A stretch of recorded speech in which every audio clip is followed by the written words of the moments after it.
Interesting how frequently Zoom seems to change where the record button is. They're changing the pattern on me, and it's uh it's exciting when they do that. Anyway, it's great to see you. I hope you concur, but I'm really enjoying this topic of patterns this week because we live in patterns and we're pattern assimilating primates, and it's so much fun to have a bad pattern exchanged for a good pattern.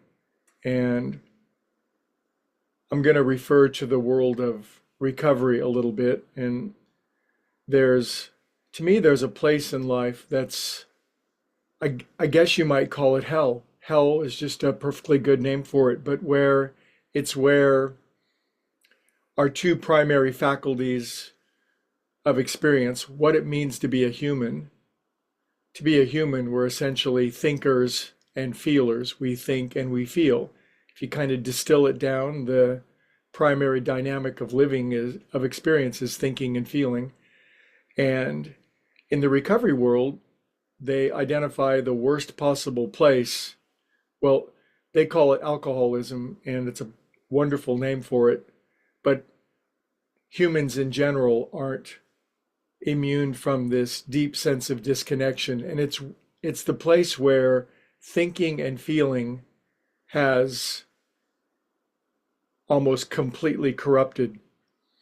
In the recovery world, they call it mental obsession and physical craving. And it's said that once an individual, a soul, a mind, a brain has reached a particular depth of negative feeling and distorted thinking, that there's virtually no hope for them unless they can resolve to source, to God. I mean, I'm not going to candy coat it. I'm not going to try to translate it because I wouldn't dare. It says that it takes nothing less than God or love or source or power greater than ourselves to redeem the hopeless alcoholic whose thinking and feeling has gone crazy. And I both agree and I can relate to that. But what that really points out to me is the beauty of that principle, honor your mother and your father, because as I discussed yesterday, honoring your mother and father in a worldly sense, of course, is a very pragmatic, prudent, moral, ethical, and thing to do. But the deeper metaphysical meaning is this capacity that we have to use our own thinking and our own feeling to upgrade and uplift ourselves. It's really a God-given faculty that we're given. And if we really look deeply, when we analyze what it means to use our thinking and our feeling in conjunction inside of ourselves and aim it toward the highest that we know, that's just a longer name for prayer.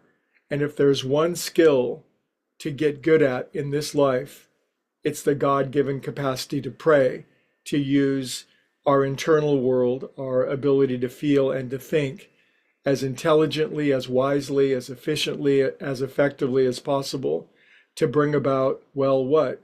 Heaven on earth, the highest good that we can connect with. And yet we are assailed, aren't we, by negative patterns. And negative patterns are where bad feeling and bad thinking has gotten together and they've created an evil stepchild, so to speak.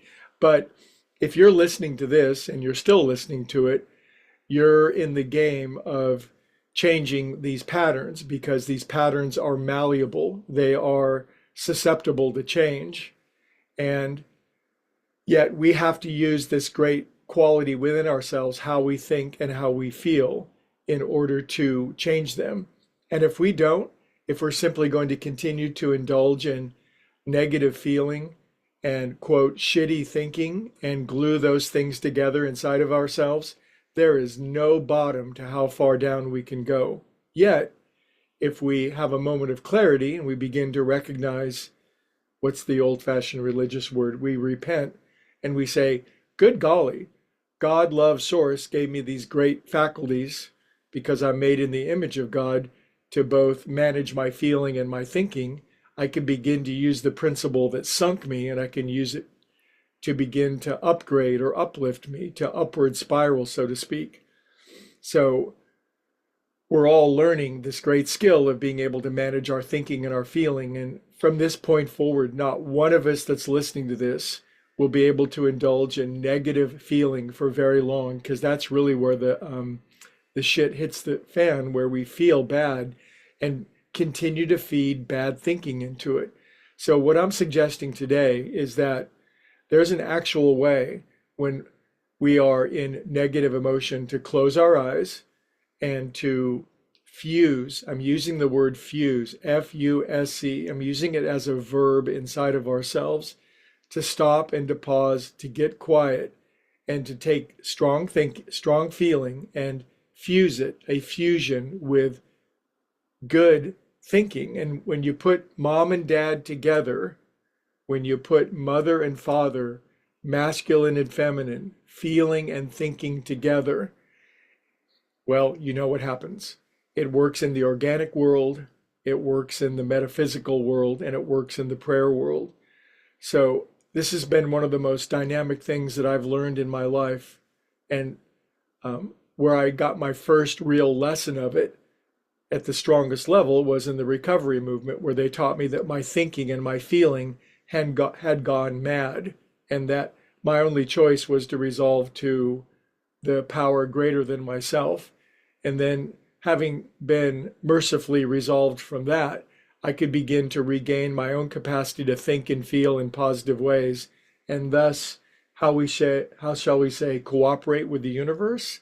It's like God got me up on the bicycle with the training wheels, pushed me along. I fell a few times, but after a while, you kind of get your balance and you begin to fuse thought and feeling, masculine and feminine, together.